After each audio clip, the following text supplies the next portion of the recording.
Welcome to English Grammar Class, Month 1, Lesson 2. د انګلیسي ژبې ګرامر درس ته ښه راغلاست. د لومړۍ میاشتې دوهم درس. زموږ نننی درس الفباتا یا الفابet دی.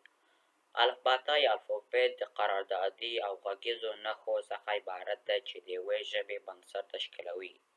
انګلیسي ژبه شپږ الفباتا توري لري چې د شکل له مخې په دوه ډوله ویشل شوي دي. اول لوی توري یعنی capital letters. دوم کوچني توري یعنی small letters. لوی توري یعنی capital letters په لاندې ځایونو کې استعمالیږي. اول د جملې د لومړي تورو په لیکلو کې استعمالیږي. He is a student. کله چې موږ یو جمله لیکو اول توری باید په غټو حروفو وي. دوم د خاص نوم په پیل کې استعمالیږي. مثلا he is احمد. کله چې موږ یو خاص نوم لیکو اول حرف باید په غټو حروفو وي.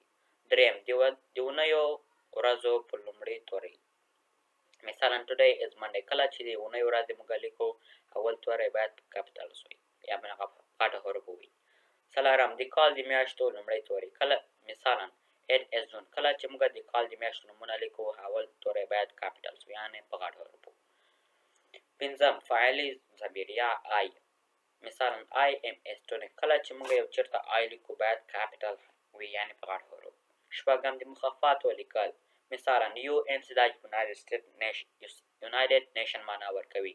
کله چې موږ UN لیکو دا هم باید په غټو حروفو وي. دوم مثال USA دا د United States of America معنا ورکوي. کله چې موږ USA لیکو دا هم باید capital وي. دوم کوچني توري یا small letters.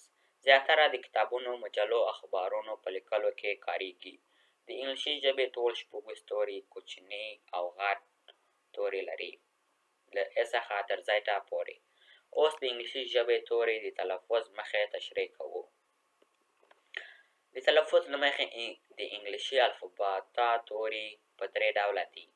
اول غږ لرونکي توري یعنې vowel letters. دوم بې غږه توري یعنې consonant letters. دریم نیمه غږ لرونکي توري یعنی semi vowel letters. اول غږ لرونکي توري یعنی vowel letters هغه توري دي چې د لفظ پر مهال د ویلو په سیستم کې کوم خنډ نه جوړوي او په یوازې ځان کولی شي چې اواز تشکیل کړي. دا حروف عبارت دی له A E I O U. د غږ لرونکو تورو role of vowel letters. په یوه کلمه کې د هغه موجودیت د غږ ایجاد سبب کیږي. که په یوه کلمه کې غږ لرونکی توری شتون ونه لري هغه کلمه هیڅ تلفظ نه ورکوي.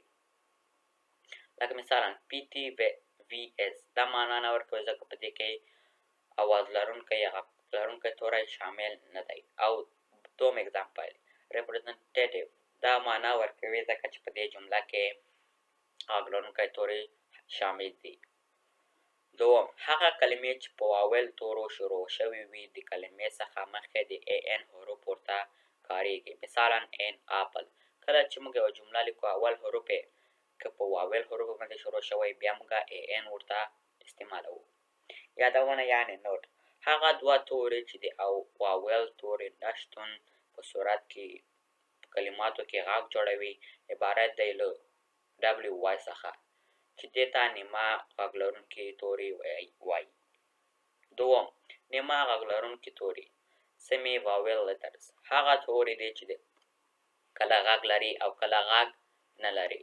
لکه مثلا cry, sky, why, spy, window.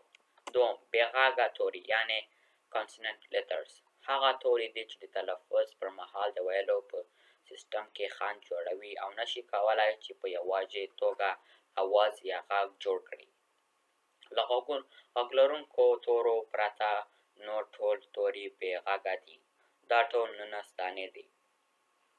د لومړۍ میاشتې دویم درس ته منتظر اوسئ. Please wait for the third lesson of the first month. له ملګرو سره هم دا ویډیو شیر کړئ. Please share this video with your friends too. Thank you for watching. له لیدلو نه مو مننه.